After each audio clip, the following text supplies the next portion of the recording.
ಗದಗ್ ನಗರದ ಪ್ರವಾಸಿ ಮಂದಿರದಲ್ಲಿ ಮಾಧ್ಯಮಗಳೊಂದಿಗೆ ಮಾತನಾಡಿದ ಕೇಂದ್ರ ಸಚಿವ ವಿ ಸೋಮಣ್ಣ, ಜಿಟಿ ದೇವೇಗೌಡ ಅವರು ಸಿಎಂ ಪರ ಏಕೆ ಮಾತನಾಡಿದರು ಅಂತ ಅವರನ್ನೇ ಕೇಳಬೇಕು.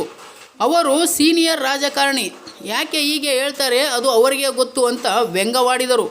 ಮೂಡಾ ಹಗರಣದಲ್ಲಿ ಸಿದ್ದರಾಮಯ್ಯ ಅವರು ಕಾಲಿನ ಮೇಲೆ ಒಂದು ಕಲ್ಲು ಹಾಕಿಕೊಳ್ಳುವ ಬದಲು 10 ಕಲ್ಲು ಹಾಕಿಕೊಂಡು ಔಷಧಿ ಇಲ್ಲದೆ ಹಾಗೆ ಕಾಯಿಲೆ ಮಾಡಿಕೊಂಡಿದ್ದಾರೆ.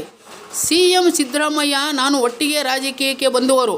ಮೂಡಾ ಪ್ರಕರಣ ಜಗಜ್ಜಾಹೀರಾಗಿದೆ, ಅದನ್ನು ಸಿಎಂ ಅರ್ಥ ಮಾಡಿಕೊಳ್ಳುತ್ತಿಲ್ಲ. ನಾವು ಬೇರೆ ಭಾಷೆಯಲ್ಲಿ ಮಾತನಾಡಲು ಆಗುವುದಿಲ್ಲ, ನಮಗೆ ಸಂಸ್ಕಾರ ಇದೆ ಎಂದರು. ಶಾಸನ ಸಭೆಯಲ್ಲಿ ಸೈಟ್ ವಾಪಸ್ ಕೊಡಬೇಕಾಗಿತ್ತು. ಆರ್ ಅಶೋಕ್ನದು ಇಟ್ಕೊಂಡಿದ್ದೀರಿ, ಈ ಪ್ರಕರಣಕ್ಕೆ ಏನು ಸಂಬಂಧ? ಆರ್ ಅಶೋಕ್ ಆಗಲೇ ವಾಪಸ್ ನೀಡಿದ್ರು, ನೀವು ಅವಾಗಲೇ ಮಾಡಬೇಕಿತ್ತು.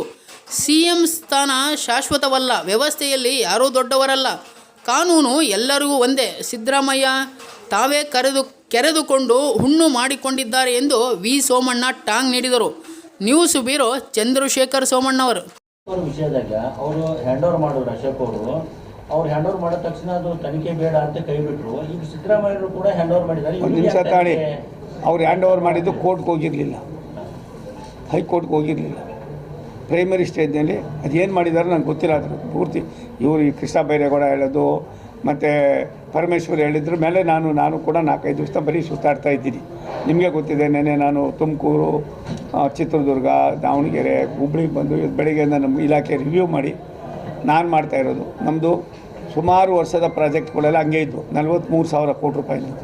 ಆ 43,000 ಕೋಟಿ ರೂಪಾಯಿ ಪ್ರಾಜೆಕ್ಟ್ಗಳಿಗೆ ಡಬ್ಲಿಂಗ್ ಎಷ್ಟಾಗಬೇಕಾಗಿದೆ, ಯಾವ್ಯಾವ ಲೈನ್ಗಳು ಏನು, ಇವತ್ತೆಲ್ಲವೂ ಕೂಡ ಡೀಟೇಲಾಗಿ ನಾನು ಹುಬ್ಬಳ್ಳಿಯಲ್ಲಿ ಪ್ರೆಸ್ ಮೀಟ್ ಮಾಡಿ ಹೇಳಿದ್ದೀನಿ. ಅದಕ್ಕೆ ನನ್ನ ಆದ್ಯತೆ ವಿನಃ ಬೇರೆ ಯಾವ್ಯಾವುದಕ್ಕೂ ಅಲ್ಲ. ಇದರ ಅವಶ್ಯಕತೆ ಇಲ್ಲ. ಎಲ್ಲಿಂದ ಎಲ್ಲಿಗ್ರಿ? ಎತ್ತರ ಮಾಮರ ಎತ್ತರಕ್ಕೆ ಹೋಗಿಲ್ಲ. ಯಾವ್ಯಾವುದಕ್ಕೆ ಎಲ್ಲೆಲ್ಲಿ ನೀವು ಹೋಲಿಕೆ ಮಾಡೋಕ್ಕೆ ಹೋಗ್ತೀರಿ? ಯಾಕೆ ಮಾಡ್ಕೊಂಡ್ರಿ ಅದು ಕೆಲಸನ? ತಿರ್ಗಾ ಯಾಕೆ ಬಂದು ಸರೆಂಡರ್ ಮಾಡುವಾಗ ಬೆಳಿಗ್ಗೆ ಕೊಟ್ಟು ಸಾಯಂಕಾಲದೊಳಗಡೆ ಯಾಕೆ ರಿಜಿಸ್ಟ್ರೇಷನ್ ಕ್ಯಾನ್ಸಲ್ ಮಾಡಿದ್ರಿ? ನೀವು ಯಾರಾದರೂ ಹೋಗಿ ಸರೆಂಡರ್ ಮಾಡಿದ್ರೆ ಒಂದೇ ದಿನಕ್ಕೆ ಮಾಡ್ತಾರಾ? ನಮಗೆ ಸಾಮಾನ್ಯರಿಗೆ ಮಾಡ್ತಾರೇನಪ್ಪ? ಅವರು ರಾಜ್ಯದ ಮುಖ್ಯಮಂತ್ರಿ, ಒಬ್ಬ ಮುಖ್ಯಮಂತ್ರಿ ಆದವರು ಇವ್ರು ನೀವೇ ಹಿಂಗೆ ಆಗ್ಬಿಟ್ರೆ ಮುಂದಿನ ಬರ್ತಕ್ಕಂಥ ಜನಗಳ ಭಾವನೆ ಏನು? ನಾವು ನಿಮ್ಮನ್ನು ತುಂಬ ಗೌರವಿಸಿದ್ವಿ. ನಾನಂತೂ ವೈಯಕ್ತಿಕವಾಗಿ ಅವ್ರನ್ನ ತುಂಬ ಇಷ್ಟಪಡ್ತೀನಿ.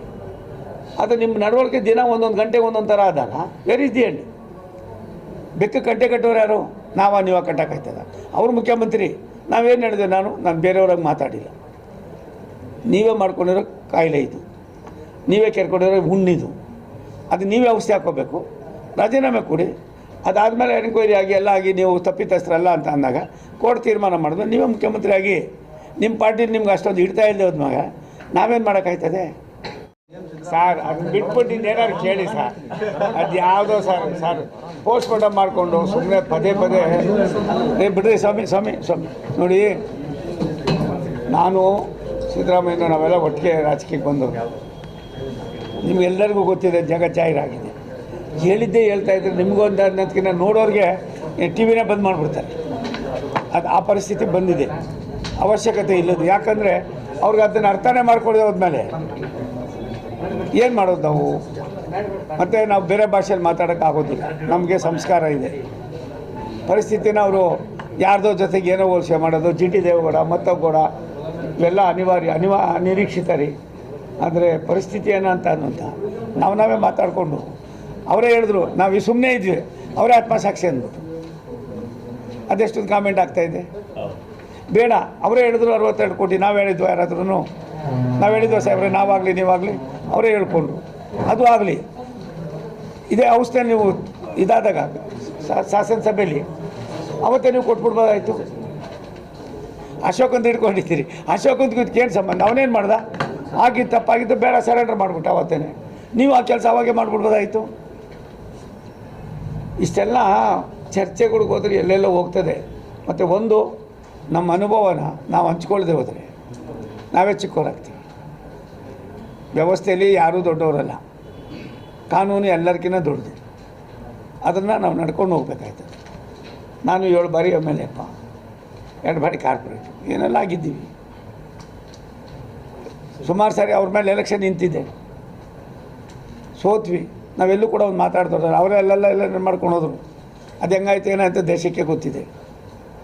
ಅದಕ್ಕೆ ಪದೇ ಪದೇ ಅದನ್ನು ಕೇಳ್ಕೊಂಡು ಮಾತಾಡಿದಾರಲ್ರಿ ಚಾಮುಂಡೇಶ್ವರಿ ಬೆಟ್ಟದಲ್ಲಿ ಅಪ್ಪ ಒಂದು ನಿಮಿಷ ಅಪ್ಪ ಸಿದ್ದರಾಮಯ್ಯ ಅವರು ರಾಜೀನಾಮೆ ಕೊಡೋದು ಅವಶ್ಯಕತೆ ಇಲ್ಲ. ಒಂದು ನಿಮಿಷ GT ದೇವೇಗೌಡರಿಗೆ ಅವ್ರಿಗೆ ಕೇಳಬೇಕು. ಅವರೊಬ್ಬ ಸೀನಿಯರ್ ಪಾಲಿಟಿಕ್ಸು ಒಂದು ಪಕ್ಷದ ನಾಯಕರು. ಯಾಕೆ ಹೇಳ್ತಾರೆ ಏನು ಹೇಳ್ತಾರೆ ನನಗೆ ಗೊತ್ತಿಲ್ಲ, ಅದು ಅವ್ರಿಗೆ ಗೊತ್ತು. ಆದರೆ ಇನ್ಯಾವ ರೀತಿ ಆಗಿದೆ ಅದು ಅವ್ರಿಗೆ ಗೊತ್ತು. ಅದ್ರ ಬಗ್ಗೆ ನಾವು ಚಿಂತೆ ಮಾಡೋದು ಬೇಡ. JDS ದವರು ಕಾಂಗ್ರೆಸ್ ಬಗ್ಗೆ ಅದು ಒಲವು ತೋರಿಸ್ತಾ ಇದ್ದಾರಲ್ಲ. ನಾನು ಹೇಳ್ತೀನಲ್ಲಪ್ಪ, ಕಾಂಗ್ರೆಸ್ಸು JDS ಮತ್ತೊಂದು BJP ಅಲ್ಲಪ್ಪ, ಅವರೇ ಹೇಳಿದ್ರು ಆತ್ಮಸಾಕ್ಷಿ ಅಂತ. ಅವ್ರ ಆತ್ಮಸಾಕ್ಷಿ ಏನಂತ ಅವರೇ ತೀರ್ಮಾನ ಮಾಡ್ಕೊಂಡು ನಮ್ಮದೇನೇನು ಇಲ್ಲ ಅಂದರು. ನಾನೆಲ್ಲವೂ ಒಪ್ಕೋತೀನಿ. ನಾವು ಯಾರಿದೆ ಅಂತ ಅಂದಿದ್ದು, ಈ ದೇಶದ ಚುಕ್ಕಾಣಿಯಲ್ಲಿರ್ತಕ್ಕಂಥ ಮೊದಲನೇ ಸ್ಥಾನದಲ್ಲಿರೋರು ತಾವು, ರಾಜ್ಯದ ಮುಖ್ಯಮಂತ್ರಿ. ಯಾರೋ ಇನ್ನೊಬ್ಬನೋ ಮತ್ತೊಬ್ಬನೋ ಮಗನೊಬ್ಬನೋ ಏನೋ ಆಗಿರ್ಬೋದು, ಅದು ಇವಾಗ ಮುಗಿದ ಅಧ್ಯಾಯ. ಇದಕ್ಕೆ ನೀವು ಯಾವ ಪರಿಹಾರ ಹುಡುಕಿ ಅಂದರೆ, ಇವ್ರು ಎಲ್ಲೆಲ್ಲೋ ಹೋಗಿ ಏನೇನೋ ಮಾಡಿಕೊಂಡು ಒಂದು ಕಲ್ಲು ಹಾಕೊಳ್ಳೋದು ಬದಲಿಗೆ 10 ಕಲ್ಲು ಹಾಕೊಂಡು ಕಾಲ ಮೇಲೆ ಗಾಯ ಮಾಡಿಕೊಂಡು ಔಷಧಿನ ಇಲ್ದಂಗೆ ಮಾಡಿಕೊಂಡ್ರೆ ಅದಕ್ಕೆ ಅಂಕಿತ ಏನಿಲ್ಲ. ಆಯಿತು, ನಾಳೆ ಇನ್ನೇನೋ ಒಂದು ಆಗ್ಬೋದು. ಬಟ್ ಜನಗಳ ಮನಸ್ಸೇನಂತ ಅಷ್ಟಕ್ಕೆ ನಾವು ನಮಗೇನು ಬೇರೆ ಕಾನೂನಿದೆ, ಕಾನೂನು ಯಾವ ರೀತಿ ತೀರ್ಮಾನ ಮಾಡ್ತದೋ ಅದು ಹೋಯ್ತದೆ. ಈಗ ಅವ್ರು ಇನ್ನೊಂದು ಹೇಳಿದ್ರು ಸರ್,